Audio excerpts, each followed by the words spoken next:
Hi, I'm Bill Whelchel, Whelchel and Gleason Landscaping Company, and today I want to talk about one of the timers that we most commonly use here with our landscaping business. It's a Hunter X-Core. It's a good timer. It's pretty easy to program, so I'm going to kind of just go through some basic steps today that might help you if you get in a jam with setting your timer. The best way to think about the timer is really just a series of questions, and there's basically four basic steps that you're going to go through, and you're just going to answer all of the questions in that particular step. To start off setting your timer, you want to go to basically the first set of questions, which is the current day and time. So the timer wants you to set the current day and time. With this timer, you can only change what's blinking. Right now it wants to know what to do with the year.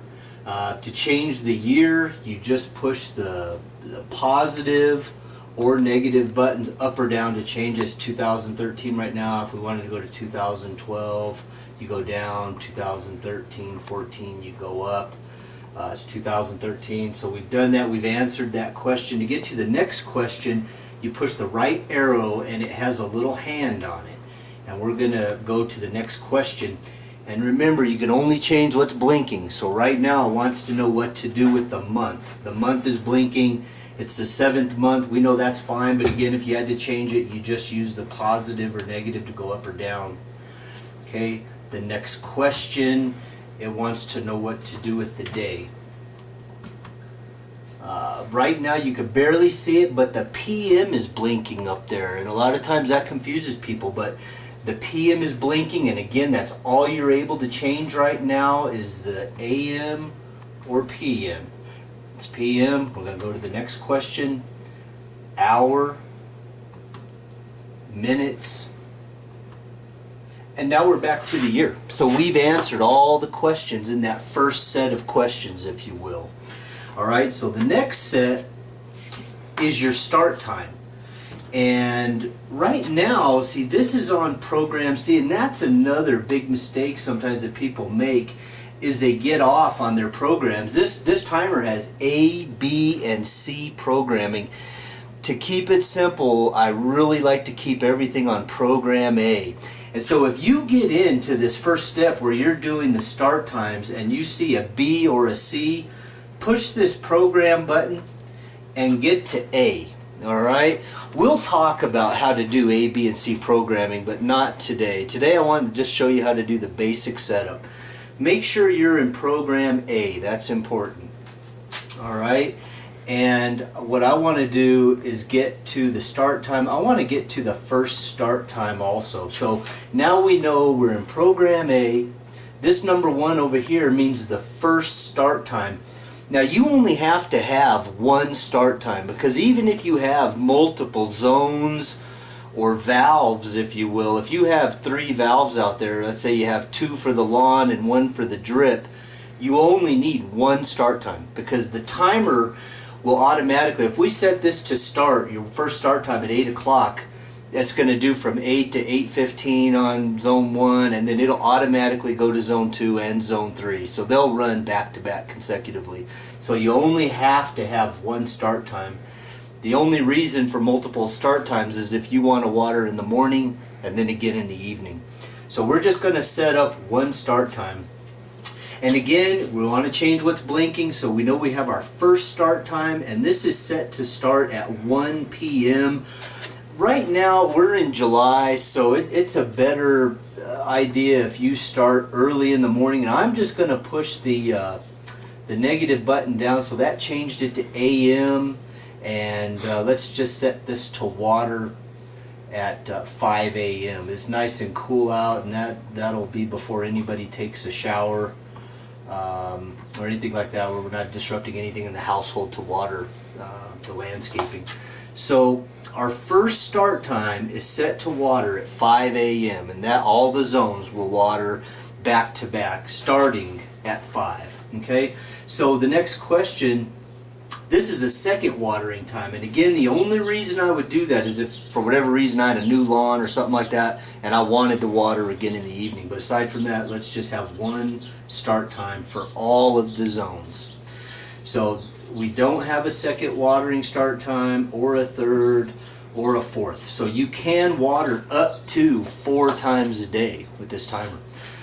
So we've set our start time to water at 5 a.m. Okay? The next set of questions are the run times. And these are for your individual valves. And right now on this particular timer, we are only using 2 of the 4 actual stations that are available. And if you ever have a question about how many valves or stations that you have available on your timer, you can open up this lower section and you can see these numbers right here, 1, 2, 3, and 4. That tells me that this is a 4-station timer, and we're only using the first 2 zones. So there's only 2 being occupied here. While we're in here, we should look at this right here. This is your battery, and when your timer is new, there would be a little strip of plastic in here that you would pull out. This has a lithium backup battery in it, and annually you should take that little screw out and change that battery. And again, this is real simple to do. You just slide this down and slide it back up there. So, alright, so on our run times, this is the actual amount of minutes that you want each zone or valve to water for. Right now, this zone 1 or valve 1, it has a run time of 1 hour. So if I wanted to change that and only water for a half hour, you just push the negative button and get to 30 minutes. Okay, now I'm going to go ahead and leave this timer set the way it is because the client is watering zone 1 for an hour, and I'm going to go ahead and leave it that way. So zone 1 on this is a drip system, obviously, and they have it set to run for an hour. If you have a lawn zone, typically the way that we set up our lawn zones with the typical pop-up type sprinkler head, you would want to water those for about 10 to 15 minutes would be normal. But on a drip zone, having it water for an hour is not uncommon. So zone 1 is going to water for an hour. To get to zone 2, again in your run times means valves. So you'll get to your second valve. He has a second zone to run also for an hour.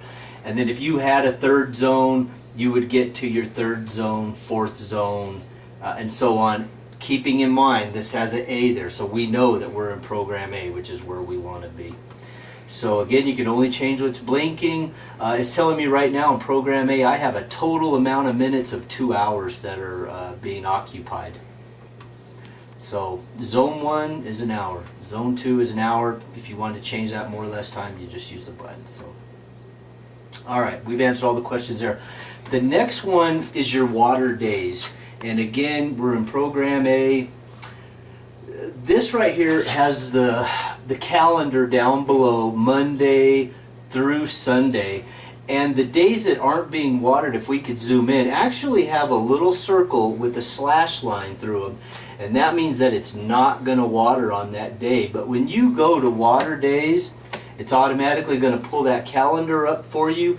And then it's as simple as right now, Monday is blinking, and you just say, no, I don't want to water on Monday. It goes automatically right to Tuesday, and now it wants to know what to do with Tuesday.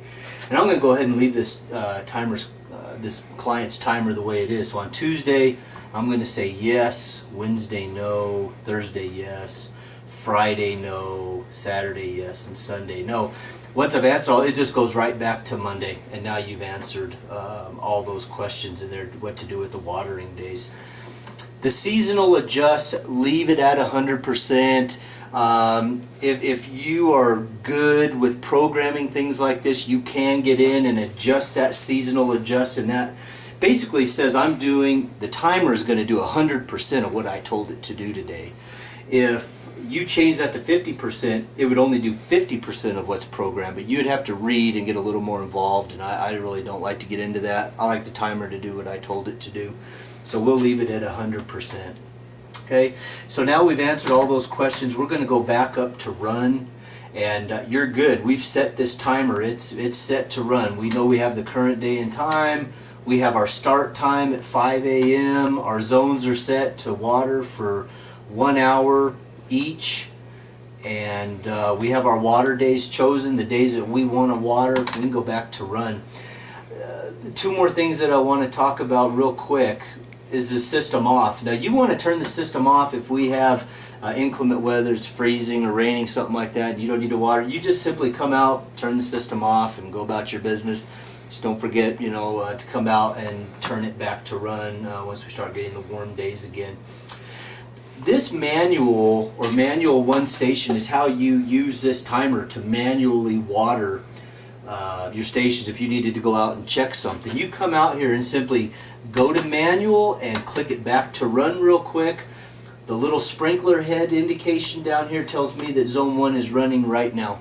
And if you wanted to, you could just come out. A lot of people do that in the winter time. They'll just leave it off, and on a warm day they'll come out, turn it to manual, back to run. You can go about your business, because zone 1 will go through, then all the zones will run consecutively again, and then it will just turn itself back off.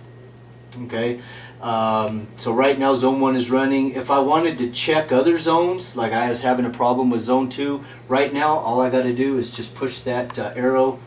It goes right to zone 2. Now zone 2 is watering. If I push it again, it's going to go to zone 3. There's no time on there. Timer knows that. It shuts itself off. So now you're back to run. So that's basically it. I hope this helps, and good luck. And remember, if you can imagine it, we can create it. Thank you.